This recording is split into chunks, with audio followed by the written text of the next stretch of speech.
Aryavart times में हूं निहारिका सिंह और आज बात बिहार की सियासत में उठती बड़ी हलचल की करेंगे।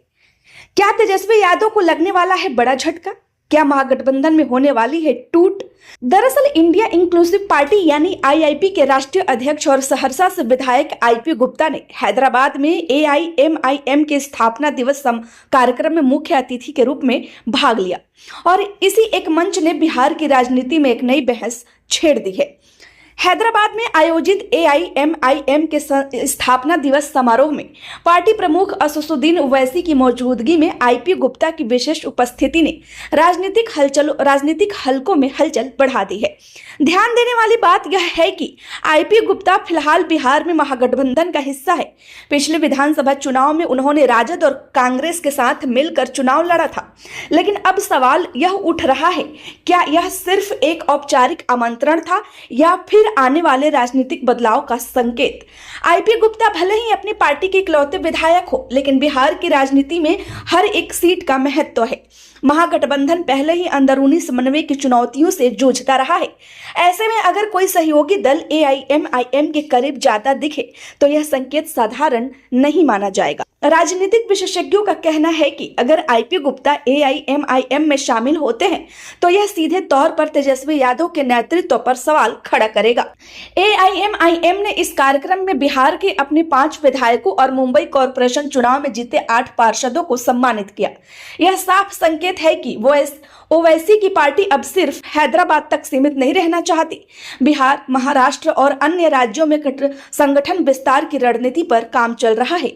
आईपी गुप्ता को मुख्य अतिथि बनाना सिर्फ सम्मान भर नहीं माना जा रहा, बल्कि इसे राजनीतिक संदेश के रूप में देखा जा रहा है। एक और अहम बात, एआईएमआईएम ने आईपी गुप्ता के आरक्षण से जुड़े मुद्दों का समर्थन किया है, यानी वैचारिक स्तर पर भी दोनों के बीच संवाद की जमीन तैयार होती दिख रही है। राजनीति में अक्सर विचारधारा और सामाजिक समीकरण नई साझेदारियों का रास्ता बनाते हैं। अब सबसे बड़ा सवाल, क्या आईपी गुप्ता महागठबंधन छोड़ सकते हैं?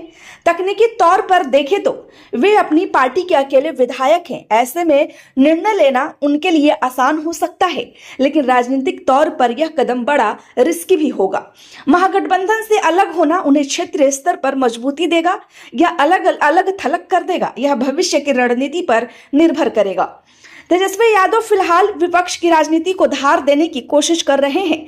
ऐसे समय में अगर सहयोगी दल असंतोष दिखाएं या विकल्प तलाशते नजर आए तो यह विपक्षी एकजुटता के लिए अच्छा संकेत नहीं है। हालांकि अभी तक न तो आईपी गुप्ता ने महागठबंधन छोड़ने की घोषणा की है और न ही एआईएमआईएम ने औपचारिक सदस्यता की बात कही है, लेकिन राजनीति में संकेत ही अक्सर खबर बन जाते हैं।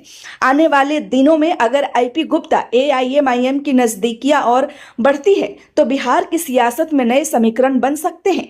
महागठबंधन के भीतर भी रणनीतिक बैठकों का दौर शुरू हो सकता है और तेजस्वी यादव को अपने सहयोगियों को साधने के लिए नई राजनीतिक पहल करनी पड़ सकती है। फिलहाल तस्वीर साफ है, लेकिन इतना तय है, बिहार की राजनीति में हलचल तेज हो चुकी है। क्या यह सिर्फ राजनीतिक शिष्टाचार था या महागठबंधन में आने वाली दरार की आहट? यह देखना दिलचस्प होगा। आप क्या सोचते हैं? क्या महागठबंधन में सच में टूट होगी या सिर्फ सियासी अटकलें हैं?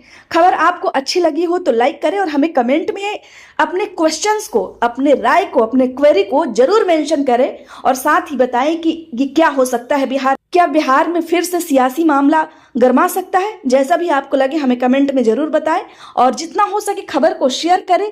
कृपया सब्सक्राइब करना ना भूलें। धन्यवाद।